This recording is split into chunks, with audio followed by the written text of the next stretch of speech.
While George is looking them over because he wants to be able to read the handwriting, I would like to ask you myself, can you give me an example of what would be a race consciousness belief or a collective unconscious belief that's in there that we might not realize is there? Well, let me give you one that we've sort of done away with, and then I'll give you a more modern one. In the year 1492, or a little before that, virtually everybody believed that the world was flat. The Bible said it was flat. The sun revolved around the earth, and instead of the other way around. And so can you imagine if you were appointed first mate on the Nina? You were going to have the job of going down to the local bar and recruiting people to sail around the world, and they all thought it was flat. Well, they wouldn't go anyplace. Most people in that time they spent their entire life within 5 miles of the place they were born. So we have a totally different world now. That's a race belief that took years to overcome. It didn't, once Columbus made his discovery and the other explorers went, and by the year 16 or 1700, half the people still believed the world was flat. It took years and years for that to change. We have, in fact, there's some wanted now to teach the creation story, to teach the Bible story as science fact, and if that's true, then you're going to have to start believing that the sun revolves around the earth. It's ridiculous. It was a story that was made up for the people of that time, and it was a fine story for that time. And a flat earth was a fine story for that time because if you're only going to go 5 miles, what difference does it make if the world was round? There is, for an example, a belief in war that we have. That's a race-conscious belief. We've been doing war since civilization started. And it is a belief that you've got to fight. You've got to be patriotic. That's a race belief. Patriotism, this is going to be hard, patriotism is the cause of all wars. If there were no patriotism, there'd be no wars. It is a loyalty to a specific group of people instead of a loyalty to spirit. If there was a loyalty to spirit, there couldn't be any war. If you knew you were one with everyone, you wouldn't fight them. You wouldn't do anything like that. So that's a race belief that we're trying hard, and we've been working on it for thousands of years, and there's been little forays into making it a little bit better. But I really think we're coming to the place where that belief is going to gradually fade. I don't know how fast. I can remember when I was a kid, we didn't think we were going to make it for another year because they were going to blow up the whole world. They had us getting under our desks. What good would that have done with an atomic bomb? But that faded because finally people realized that an all-out atomic war was, I think it was Kennedy who said, would be ashes in the mouth of the victor. And when we realized the connectiveness, the hugest race belief that we hold right now, that's almost universal, although it's moving away, is that you are a separate individual. That is a race belief, that you are separate. I'm out here alone by myself, and there's you, and there's you, and there's you, and we're not connected in any way whatsoever. We're just different people. It's not true. We are each one aspect of the same thing. You are totally unique. There's nobody got your fingerprints. Nobody's got your DNA. Nobody's got the eye shape and pattern that you have in the iris of your eye. And yet, you are part of everything. 99% of our DNA is exactly the same as an orangutan's. Monkey with that for a while. But we're different. You are one of God's ways at looking at life. But so is everybody else. And we come together in conflict. That's an opportunity to resolve the differences that are in us. So certainly the belief in separation, I think, is the most damaging race belief that we have, is the idea that we're separate. Neil Donald Walsh says he doesn't like to watch the news because it's so bad, but every so often he wants to look in to see what the rest of him is doing. And it's true.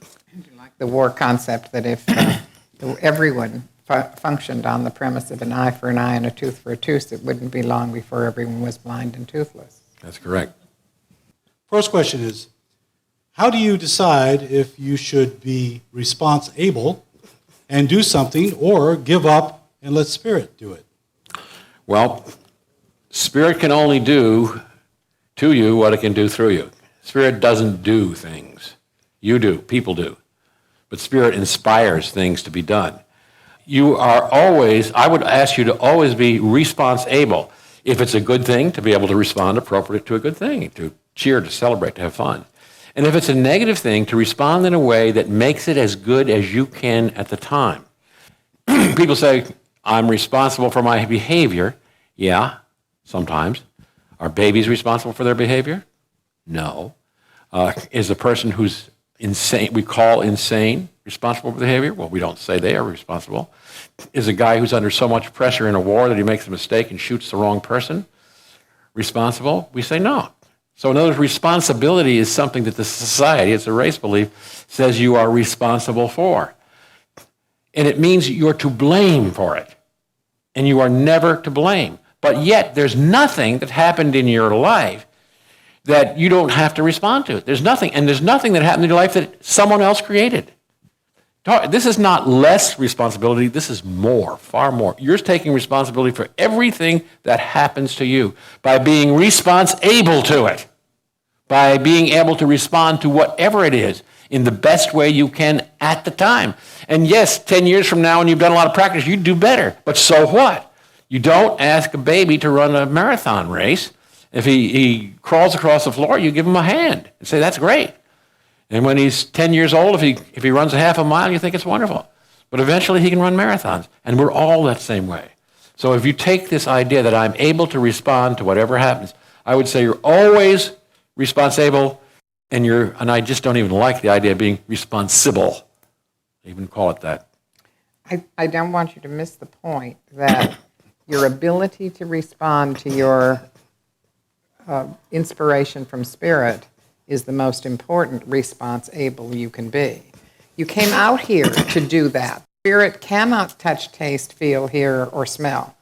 You came out here to be on this cutting edge, to create, to enjoy the wonders of this world. Spirit can inspire you, but it can't do it for you.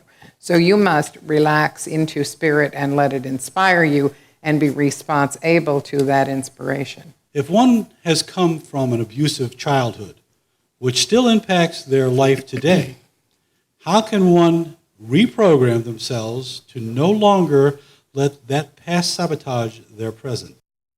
Well, that's what we do for a living, literally. I mean, that's what we're here for. There isn't anybody in this room or on this planet that didn't have some abuse as a child. Now, might not have been sexual abuse, but something between 30 and 40% of all women have been sexually abused by a person they trusted, not by some stranger stalker, but by a father, by a brother, by a trusted friend. And get this one, 25% of the men, we don't hear about that, have also been sexually abused. And it has a tremendous impact. But it can all be corrected. I remember working with an 82-year-old woman who told me that she was molested by her father. She was 82. She was a child when it happened. And I was the first person she ever told that to. People are walking around with this stuff. You can go through standard psychoanalysis, but I can be honest with you. I think it's a waste of time because you can find out the problem, but there's no solution. Things like Psych-K and NLP and some other disciplines of that nature, energy medicine, are the things that you need to work with.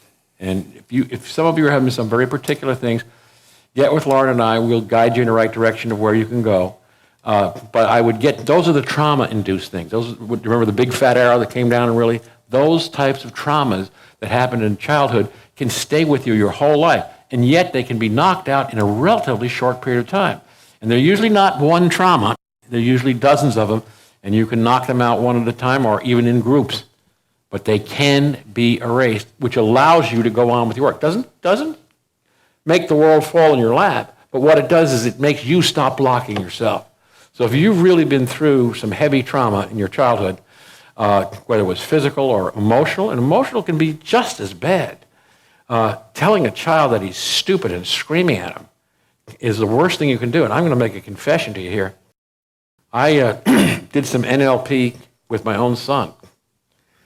And we came up with an incident when he was 5 years old, and I was the culprit. He'd stolen something off somebody's porch, and I was just livid with him. This is before I knew what I know now, but I was absolutely angry with him, and he was taking a bath, and I took a glass of cold water and threw it on him. Told him, don't ever steal again. It was the worst thing I could have ever done. And when I'm coming up with his traumas, what are blocking him when he's 28 years old, that was one of the ones we came up with. So we all did it. You did it to your kids. Don't blame yourself. Don't get down on for what you did with your kids or what your parents did for you. What is it that... or what your siblings did.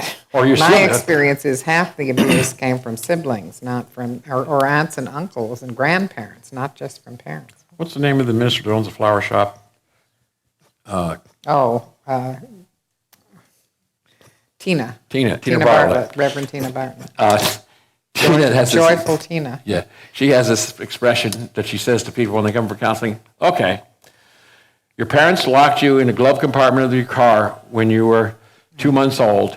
You're out. Now what? I mean, there is a time to stop it. Now, you can keep playing that tape over and over, and all you're doing is reinforcing it.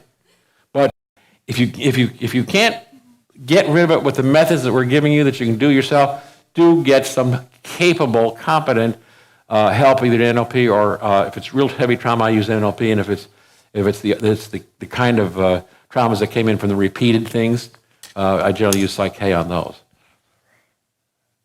Next. This is a two-part question, and it really does fit right into it. What is Psych-K? Okay. Psych-K. Before you start, Suzanne, do you have the pamphlets in case anybody wants one? Could you just have them handy? Psych-K is a technique that helps change and really thoroughly change beliefs. It's a process. If you were here on the first night, I did something called muscle testing where how many of you are here when we brought a guy up on stage and I just moved my hands up his body and he dropped all his energy right off? Well, Psych-K is, I would call it energy management. And it can eliminate, or I should say neutralize, these beliefs. I always caution people with any of these techniques, if let's say you had a block to playing, you always wanted to play the piano, but your mother wouldn't let you near a piano. She said only sissies play pianos, and just really, really downgraded you on being able to play the piano, but you've always wanted to do it. And every time you try, something comes up, something happens, and you just can't do it. What Psych-K can do is get rid of that original trauma completely. However, You still won't be able to play the you piano. still won't be able to play the piano. You're going to have to practice. So I always tell people, it's very good. I don't think I have worked more than 4 or 5 times with any one person with Psych-K. That's all it took. And I've had people who came back 2 years later because they found another problem. And remember, it's the dishes. You pull one problem off, the next one's going to come up. But you may be able to handle that one yourself. And if not, then get the help. Suzanne has some flyers about Psych-K that tells a little more about it. John and I are Psych-K practitioners. Suzanne, sitting 3 rows back, is a Psych-K practitioner. Next week, Julie Steinacher, who is coming, and I know you're going to love hearing what she has to say, is also a Psych-K practitioner. And Reverend Jerry is a Psych-K practitioner. So if you want some done, we're all here available to help you. Second part of that question is, how late in life can you get results? Well, 82. I'm talking about ones I've actually had results with. I think the person who's the oldest, I've even had some response from my mother, and she's 94. So it isn't a matter of age. It's a matter of desire to change. I would say if any of you are planning to make your transition, call us because you really should clear some things before you go. It'll make your trip easier. Yeah. Whatever age that may be. Just let us know and we'll come wish you good luck. When you go through this, what we call transition, and you get on the other side after that first flash of remembering your whole life all at once, the first thing you're going to do is go, I could have had a V8. Or I could have had a Psych-K. Or I could have done this and I could have done that. Oh, that would have been so easy if I did that. So why wait? Are you enjoying this, George? Yeah, it's fun. Okay. The next question is the superconscious. How do future information and concepts get there? How to future information? Future. Get into I love that question. They get in there because there isn't any future. It's all happening at once. I saw an Would you care to explain that? I saw a card that said, time is God's way of making, time is God's way so that everything doesn't happen at once. And it's not God's way, it's our way. Everything you know, your whole life, you could actually put it in a moment. It's in this present moment.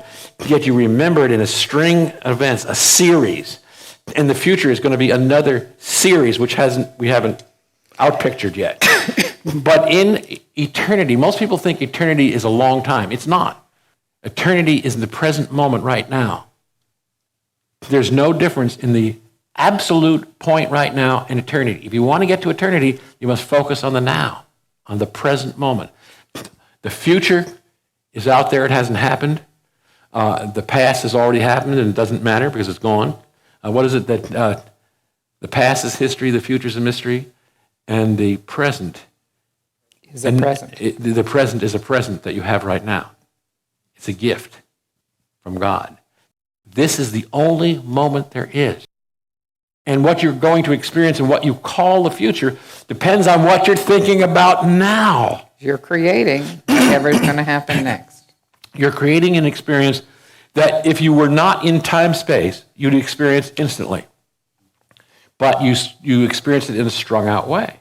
And if you want things to happen faster, you just need to focus more and more on the present moment. By the way, one of our lessons is called the time-space continuum. We're going to talk about all of this and in detail how these dimensions, the three spatial dimensions we know, and time being the fourth dimension, and mind, you'll find out, is the fifth dimension, and spirit is the sixth dimension. You'll find out how they all work together. It's very hard to think in fourth and fifth dimensional terms when we're stuck in a three-dimensional world. In the movie, I don't think it's in the What the Bleep small movie, but in their big movie, they have a six-hour version of it, if you want to get this. There's a thing that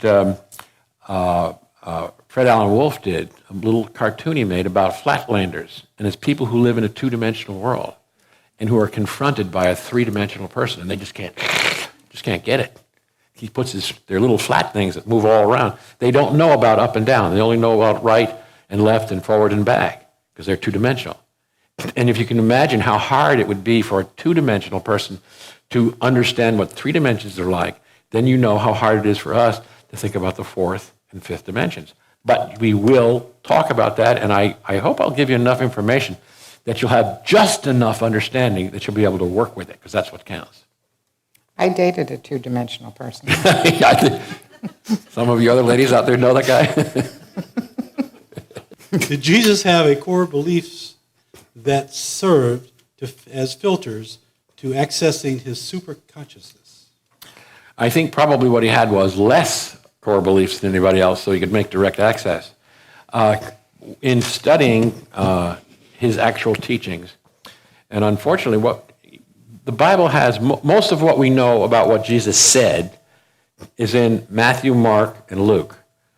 There's almost nothing that John says that he said. There's a book called The Five Gospels, and in that book, they talk about what Jesus actually said. And in the book of John, there's only one sentence that they claim he said. And that's the same sentence is repeated in all four Gospels, that render unto Caesar what is Caesar's. And by reading that book, and it also has another gospel called the Gospel of Thomas. Thomas is not in the Bible, but you have to remember that there were only certain books got in the Bible that were present at the time the Bible was put together. They put in most of the books we have now, including Revelations, in the year 325 in the Conference of Nicaea. And then in 340, they threw Revelations out. Great move, but they put it back in 100 years later. And then there was other books. They had no copies of the Book of Thomas, none. They knew about it, they had little fragments, little pieces. They knew that there was this book called the Book of Thomas, but no complete copies. And they found a copy that was copied around the year 200 in the Coptic language, which is the language of Egypt. And then they got a full version, and it matched up with the little parts that they had in Greek. And through the way they test things, and if you want to read the book to find out how they do it, it's very accurate. The way they test things, they think that Thomas was written about the year 50. Jesus was crucified in the year 30, 33, something like that. Thomas was written in 50. The next thing that was written, say about 55, were Paul's writings. And then the next thing after that was Mark, about 72, and Matthew, 80 to 85, and then Luke was next around 85 or 90, and then John around the year 100 to 125, depending on which scholar you believe. These were written later and later, and so the story was changing throughout that. There are two Lord's Prayers, one in Matthew and one in Mark. They're different. They have some of the same words, but there's two Lord's Prayers, not just one. For thine is the kingdom and the power and the glory forever. That's not in the Bible at all. It was in the King James Version because they copied it in, but it's not in any of the original manuscripts. There's lots of stuff you read that's not there. But the book of Thomas is the earliest, was written earlier than anything else, and it has some of the same sayings that you find in Matthew, Mark, and Luke. However, it expands on them more, and it really gives you an insight to what Jesus taught. He was teaching about something called the kingdom of heaven. It was obviously a state of mind. It is what we're teaching here, how to live in this state of mind, because the only way you could give your shirt to someone who had just stolen your coat is to live in this state of mind. It wouldn't bother you at all. The only way you could turn the other cheek is to live in this state of mind. The only way you could go the extra mile farther than what you were forced to go is living in this state. So all of his parables about the kingdom of heaven are the parables about this state of mind that we're teaching you. Jesus had what I would call a very clear, unobstructed by human thought mind, extremely clear. And that's how he was able to do the things he did. I have to brag on my husband a little bit. He's a Jesus scholar of about 25 years. I wouldn't say scholar. He's done a wonderful 2-CD set called Jesus Christ, Who Are You? If you're really interested in this stuff, there's a lot of great stuff in that tape that will erase some of your childhood core beliefs, or at least allow you to change them to the point that you can live with those concepts and begin to make them work, because there was no greater teacher ever on the planet than Jesus. We agree with that. And his name wasn't Jesus. No one ever called him Christ. No one ever called him Christ. Christ is an English word. English wasn't invented for another 400 years.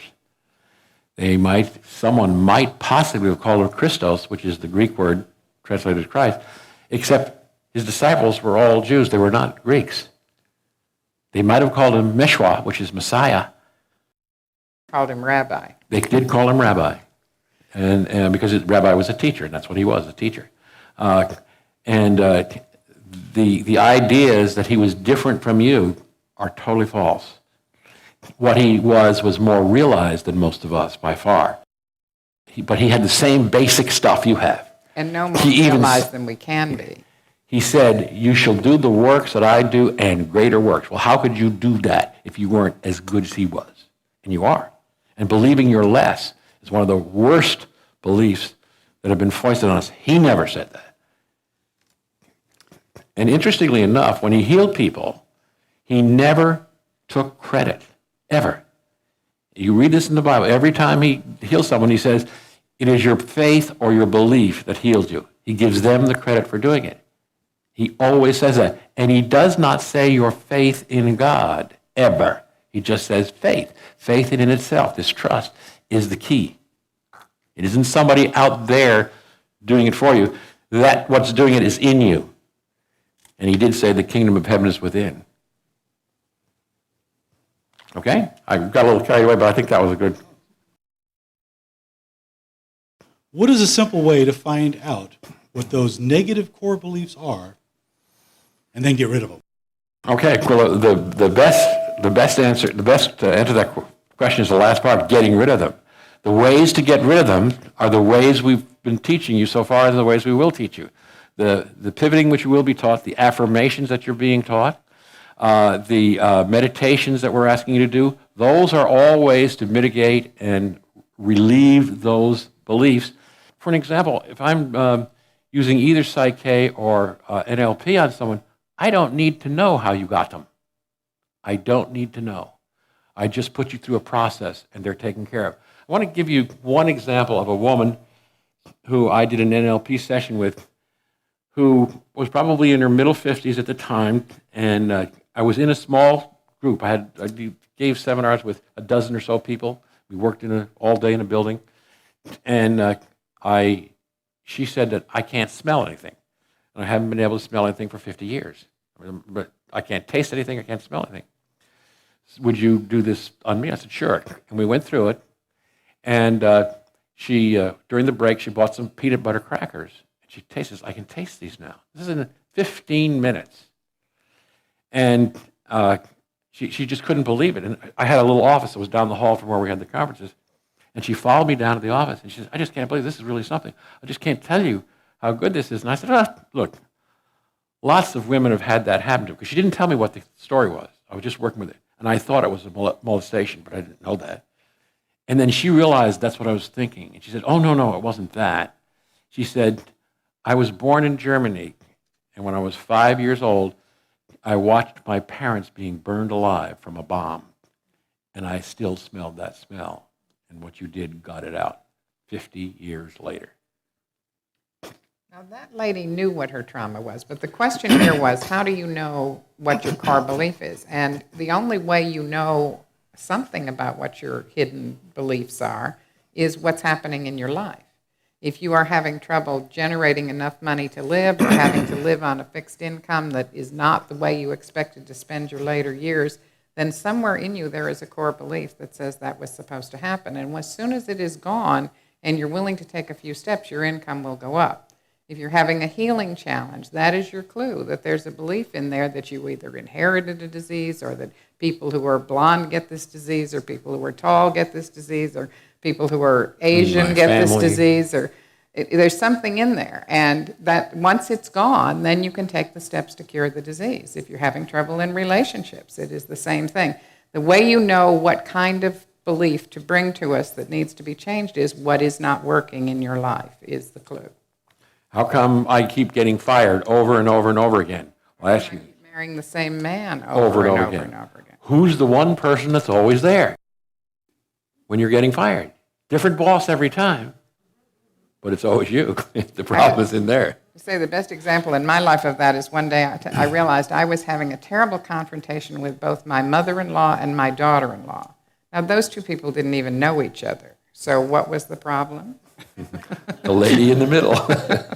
Certainly, it had to be the common denominator. And so then I began to work on that, and everything's fine. I had that brought home really strongly to me with a woman who worked for me when I was first learning these techniques.